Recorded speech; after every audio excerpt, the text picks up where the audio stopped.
My name is E. Harshini. I am studying 10th class in ZP High School, Roddam. Today I stand before you to talk about our beloved festival Diwali, the festival of lights, joy and prosperity. It is the day that marks the velocity of lights over darkness and good over evil, celebrated with diyas, sweets and family togetherness.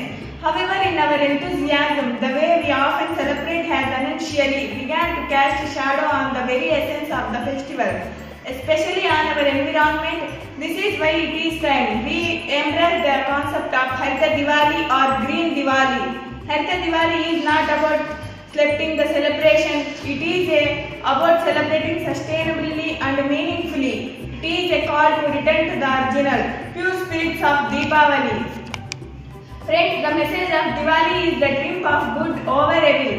Let this year the good be our environment to the commitment, and the evil be the precautions and waste we generate. By choosing a Harita Diwali, we ensure a healthy and happy tomorrow for everyone, including our planet. Let us pledge today to celebrate responsibly. Let us light the diyas of hope, spread of the fragrance of kindness, and make this Diwali truly, brightly, cleanly and green. Thank you for this opportunity. Happy Harita Diwali. నా పేరు లల్లి. నేను సిద్ధరాంపురం ఉన్నత పాఠశాలలో 9వ తరగతి చదువుతున్నాను. ఈరోజు ముఖ్య ఉద్దేశం ఏమిటంటే హరిత దీపావళి ప్రాముఖ్యత మరియు ప్రభావం. హరిత దీపావళిని ప్రాచీన కాలంలో శ్రీకృష్ణుడు రాక్షసుని వధించినందుకు గాను దీపావళిని జరుపుకుంటూ ఉన్నారు. ప్రాచీన కాలంలో ఎటువంటి ఎకో ఫ్రెండ్లీకి హానికరంగా కాకుండా ఎకో ఫ్రెండ్లీగా అప్పుడు పండుగను చాలా మట్టి దివ్వెలతో చాలా చక్కగా చేసుకునేవారు. ప్రస్తుత ఆధునిక కాలంలో వాటిని మానేసి ఎకో ఫ్రెండ్లీకి హాని తలపెట్టే టపాసులు, పెద్ద పెద్ద టపాసులు కాల్చడం వల్ల వాయు కాలుష్యం జరుగుతుంది, శబ్ద కాలుష్యం కూడా జరుగుతుంది. వాయు కాలుష్యం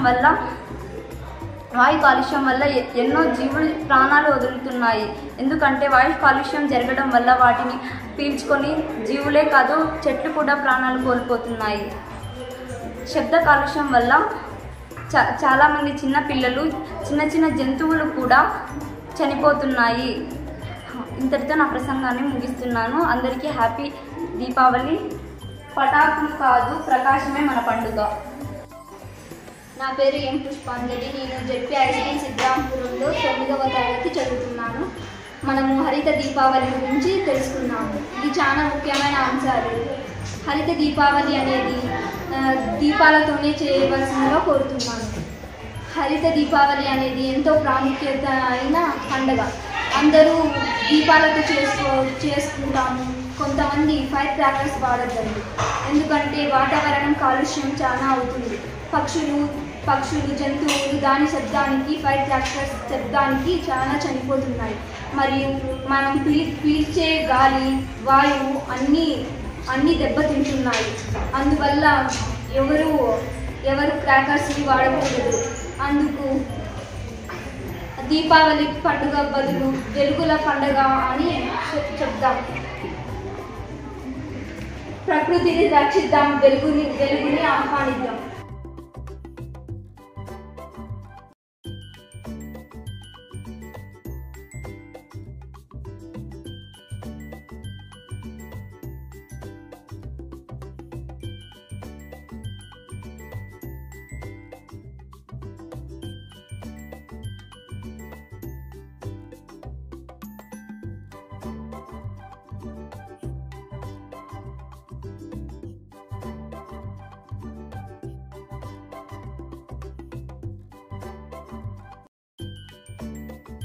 మన పర్యావరణాన్ని కాపాడుకునేలా జరుపుకోండి అని చెప్పేసి ఒక మెసేజ్ ఇస్తున్నారు.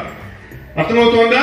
దీపాలు పెట్టొచ్చు, దీపావళి పండుగ కాబట్టి ఇంట్లో అడుగడుకు దీపాలు పెట్టి బాగా ఆనందంగా గడపచ్చు. కానీ ఇలాంటి పెద్ద పెద్ద పటాకాయలు ఎక్కువ పొగలిస్తే ఆ పొగలో చాలా విషకరమైనటువంటి వాయువులు ఉంటాయని సైన్స్ మాస్టర్స్ చెప్తానే ఉంటారు కదా.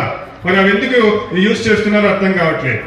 ఏదో చిన్న ఏదో ఇంకా పిల్లలు కాబట్టి ఆనందంగా ఉండాలని చెప్పేసి చిన్న చిన్న పటాకులు కాల్చుకోవచ్చు. కానీ ఏవేవో ఆటం బాంబులట, మరి ఇంకా విపరీతమైన పొగ, ఇవంతా కూడా వచ్చేటువంటి పటాకులు కాలుస్తా ఉన్నారు. అలా చేయొద్దు.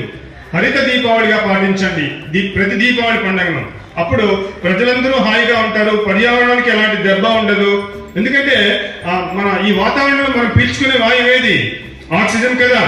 ఆక్సిజన్ దెబ్బతినింది అంటే భూమి మీద అక్కడ ఉండడు, ఈవెన్ చెట్లు కూడా ఉండవు కదా. కాబట్టి మన వాటి పర్యావరణాన్ని, మన ప్రకృతిని మనమే రక్షించుకోవాలి. అందులో భాగంగానే హరిత దీపావళిని పాటించాలని చెప్పేసి మేమందరం మీకు విజ్ఞప్తి చేస్తాము. ఓకే.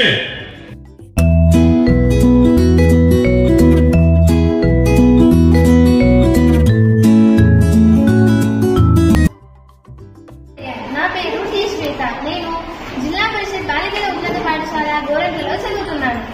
ముందుగా అందరికీ హరిత దీపావళి శుభాకాంక్షలు. దీపావళి అంటే అందరికీ ముందుగా గుర్తొచ్చేది బాణసంచాలు పేర్చడం. కానీ దీపావళి యొక్క ముఖ్య ఉద్దేశం రంగురంగుల దీపాలు వెలిగించి కుటుంబం అంతా సంతోషంగా గడపడం. ఈ బాణసంచాలు ఉపయోగించే విషయాలైన కార్బన్ డయాక్సైడ్, నైట్రోజన్ ఆక్సైడ్ వలన పర్యావరణంలో విపరీతమైన వాయు కాలుష్యం, శబ్ద కాలుష్యం జరుగుతుంది. మనం వీటిని అరికట్టడానికి కొన్ని పనులు చేయాలి. టపాసులు పేల్చడం మానుకోవాలి.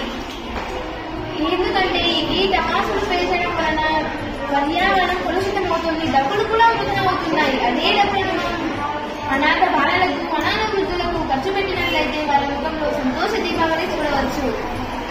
అలాగే మనం ఈ టపాసులు పేల్చడం ఒక్కసారిగా మానుకోలేము. కాబట్టి వాటిని ఏడికేడు తగ్గించుకుంటూ రావాలి. ఇంకొక ముఖ్య విషయం ఏంటంటే వాటిని కాల్చేటప్పుడు మనం తగిన జాగ్రత్తలు వహించాలి.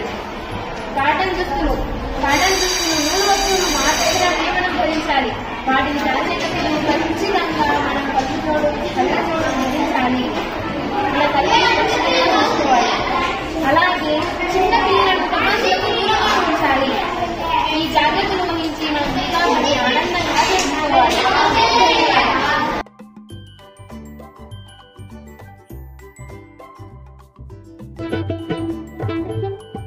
Subscribe this channel